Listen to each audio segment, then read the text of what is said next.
Lovely to see you. And thank you for coming yesterday. No, don't, because I felt that it's my duty as an Indian to voice my anguish, my apprehension at what's happening. And before coming, I was just looking through the pages. There's a big book I have in your grandfather's name. Achha. And I was looking through that, and I know these 2,800 kilometers is nothing. You walk through sweat, tears, and blood, literally.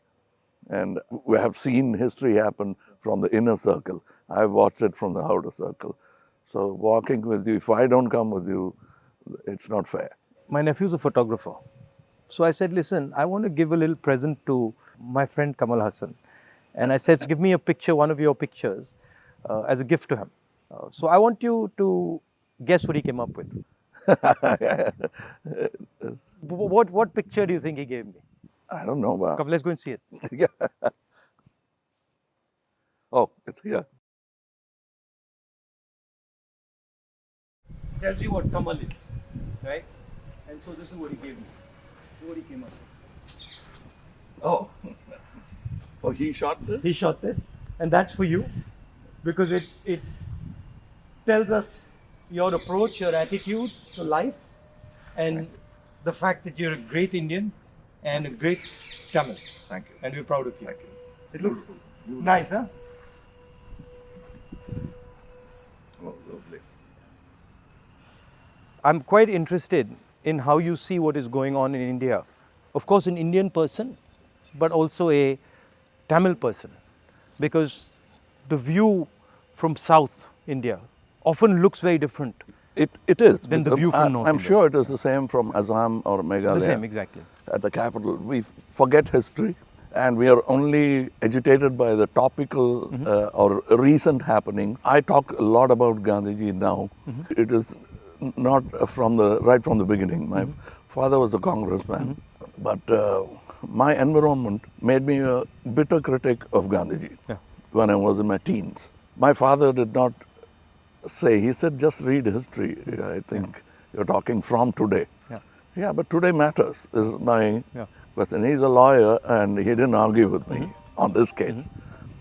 Around 24, 25, I discovered Gandhiji on my own. And over the years, exponentially, I've become a fan. And that's me, to explain myself. To actually correct yourself and say sorry, that's why I made Hey Ram, Right. a film where I played a parallel assassin, Wow. wanting to kill Gandhiji. And as he goes nearer to the person and the truth, he changes. Yeah. But it's too late. Somebody else does the job that he wanted to do, but he had changed his mind. That's the story of Hey Ram. So you came up with the idea? Yes, that is my way of saying sorry to my Bapu. Excellent. That's quite a sort of sophisticated, intelligent way of looking at the problem. Yeah, because I have to take the onus of all the crimes, including what happened in your family. We let it happen. But I think inside what you're saying is hatred is actually blindness and misunderstanding. Yes, and the worst form of criticism is an assassination. I think that's very cheap. And It's a coward. A coward does that only, because he has no other way to fight. But that cannot be the answer. So what's your view then of the violence and the hatred that is being spread in the country? I mean, I view it as a consequence of the fear that is being spread in the country. No, this is actually a synthetic, reproduced, Manufactured thing. I don't think so, because go into Kerala, more than Tamil Nadu, you will find amity prevails. Unless you doctor it. You can do it from either side.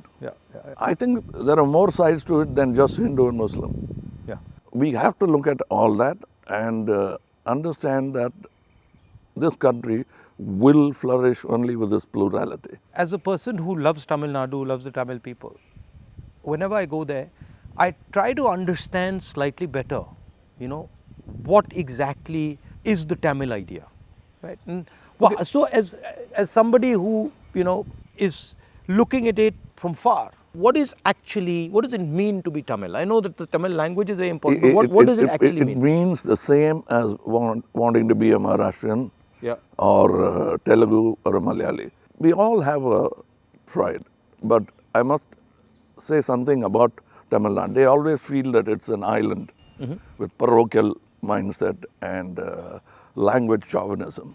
Everybody is proud about their language, but I can tell you, you can go to a village, any village or town, my town, and just stand in the middle of the road and shout Nehru. A dark man will turn around, Yeah.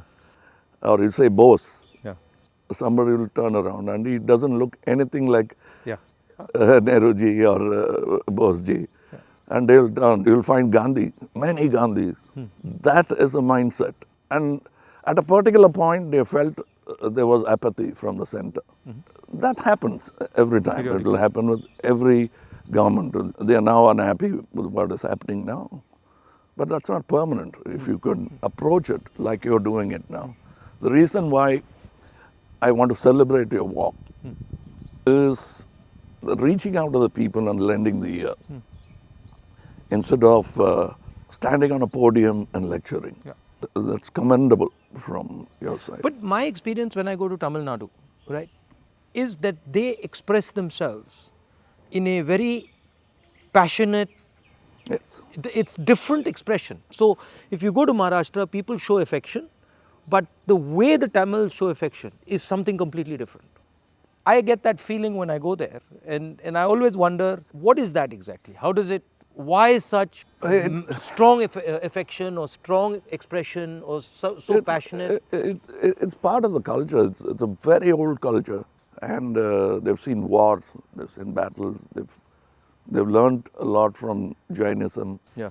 Buddhism. Yeah. It's a mixture of everything. That kind of affection was enjoyed by Kamaraj, Yeah. MGR, all those leaders. They are moved to tears, Yeah.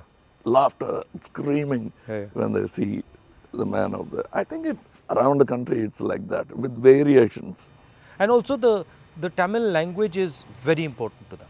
Yes, I think even non-religious, godless people celebrate Tamil and worship Tamil. So you said you're doing this fashion business, and so you know a lot about what is going on in the rest of the world. How do you see the United States, China, these countries? Where do you see India's place in all this? Nowhere less than them, Yeah. but we should walk the talk. Yeah. Like you're doing, every Indian must walk the talk. I want to be, or simply resigning yourself to calling it a third world country. Yeah. You can't do that anymore. That's blasphemy. And you said in our earlier discussion that production has a lot to do with it. The ability to produce something and Yes. sell it outside India, not just in India. Yeah, we can't have a toddy mindset because you can't bottle it. It has to be had Right. then and there. We are in G20 not because of one government, Yeah. successive governments, and whatever good they could do, that has accumulated and come to this day. So we are aware of that. And you were talking about China. I want you to say more. The security of the country, both internal and external. Yeah. Your opinion on it. I was speaking to some ex-servicemen the other day, and I was mentioning to them that security today in the 21st century, it's not good enough just to say, okay, what do our borders look like, right? Because security today has become a holistic thing. You don't necessarily get attacked from the borders. You can get attacked from inside. You can get attacked by cyber weapons. You can get attacked by, use of your media. So in the 21st century, one has to have a global view about security. And that's where I think our government has completely gone and miscalculated. We constantly hear about what is going on the border. And the fact of the matter is that China has taken 2,000 kilometers of our territory, square kilometers. And frankly, we haven't said anything. The Prime Minister hasn't said anything. The military has clearly said that they're sitting in our territory, but the Prime Minister said nobody has come. This sends a very clear message to China. And the message is, we can do whatever we want, and India will not respond, right? And in fact, in some of the conversations that they are having with our military, they're actually making the statement that, look, your Prime Minister himself has said we are not in your territory. So what is the conversation about? So that's one aspect of it. Yeah, to them it will look like we are whistling in the dark to allay fear. Yeah. No, Looking somewhere no, else. imagine if you're the leader, right? And your forces and my forces are negotiating, and your forces are coming and saying you're in my territory, and then I say no, but your leader has said we're not. So it destroys the entire negotiation position of Yes, India. yes. Right? So that's one aspect of it.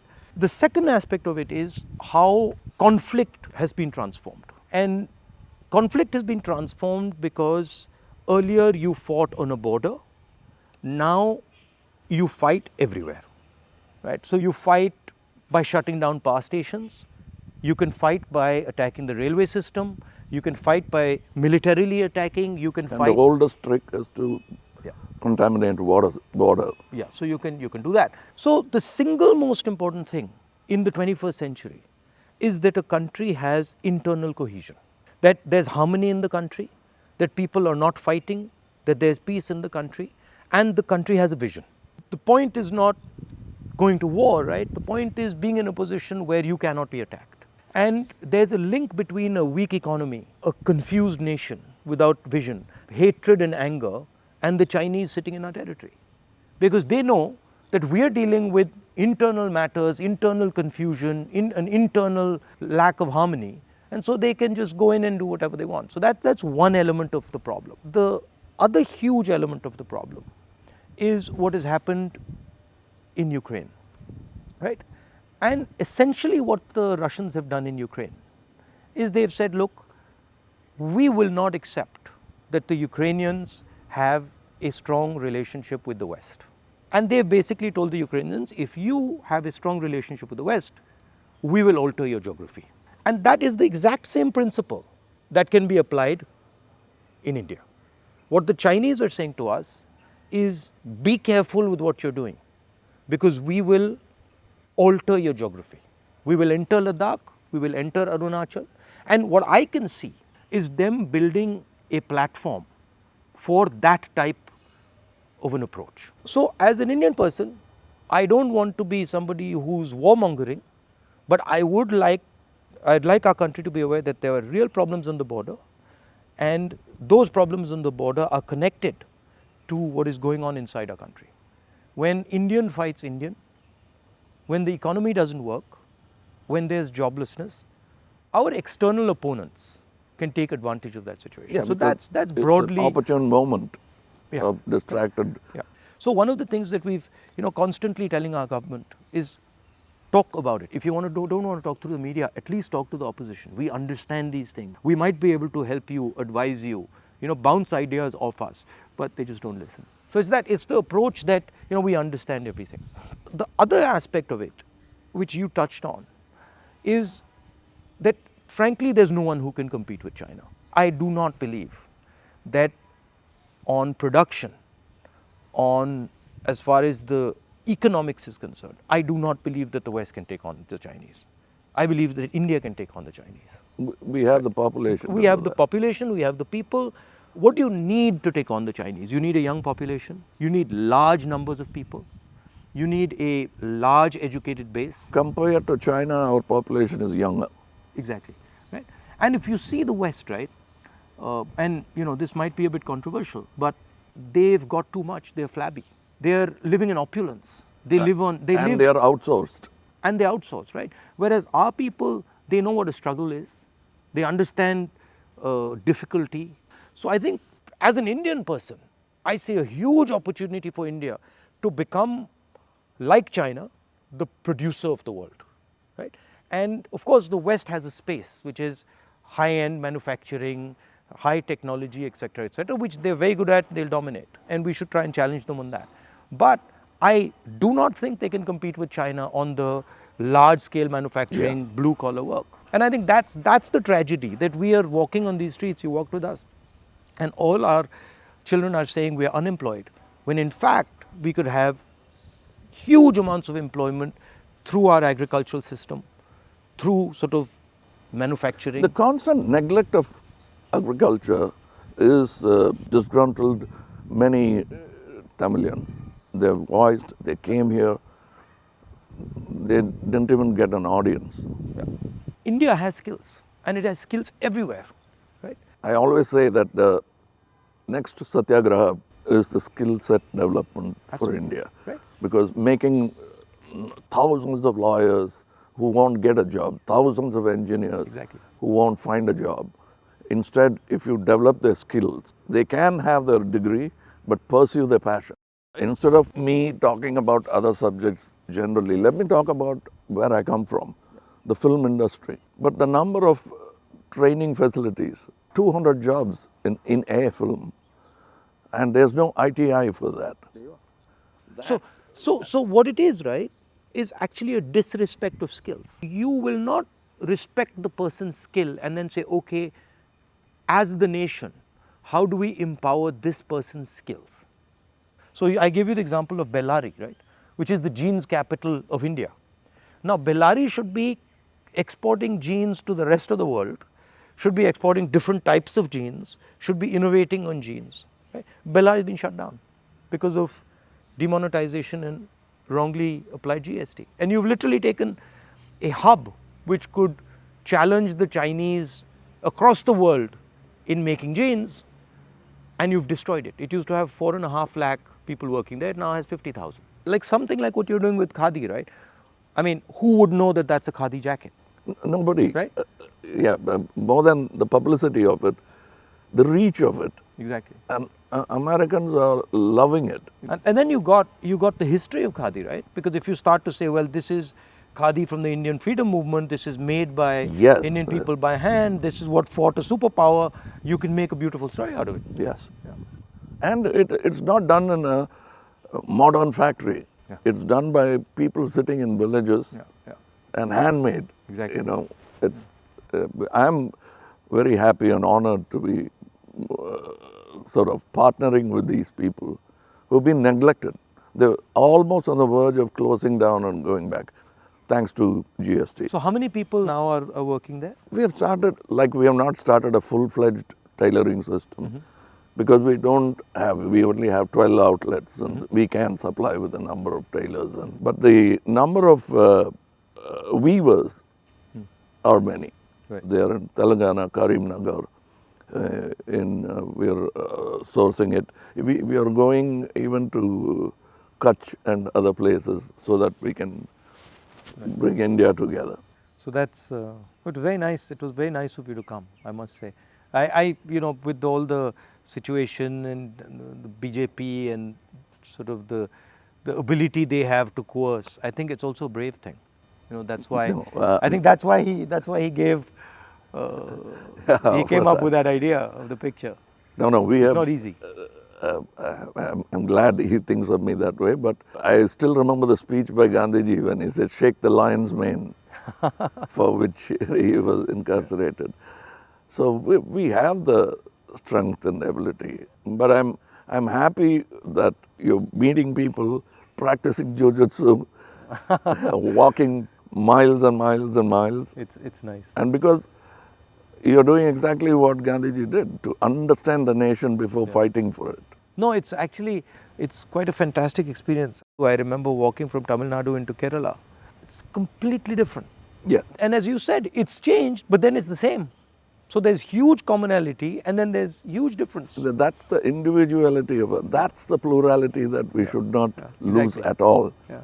And I think a lot of what we traditionally have is also the artisan, the small and medium person, the little clusters who have huge skill, but they are sort of hidden away, hidden treasures, so to speak. Yeah, I think it's very important that a government in position should bolster like farmers during the Gaja calamity. For them, after some time, party affiliations don't matter. The calamity that they're facing is the pain is the most important thing. It doesn't matter. And politicians always go and talk about the next election. And their trajectory is towards that, and that they don't like. They can't tend to take their eyes off it. Politicians. I find that. And I get criticized a lot, sometimes where they're like, oh, he's not election centric. I mean, I think of course, one has to fight elections, one has to be in politics, one has to take them seriously. But there's also another role of people. There's a role of bringing people together, of listening, of being affectionate. That role, I think, is a very important role. What we have done through our party is that simply sort of wipe the dust away from the Gram Sabhas and brought it back into, now it's happening because we are attending and now we want to take it into the towns. I think people should participate in politics, not necessarily electoral politics only. Exactly. But they must have a firm say that politicians will have to understand it's not all about number crunching, that they'll have to answer certain things. And people should also feel that I can vent or complain. I can say something, and politicians should also feel that I can take some punishment.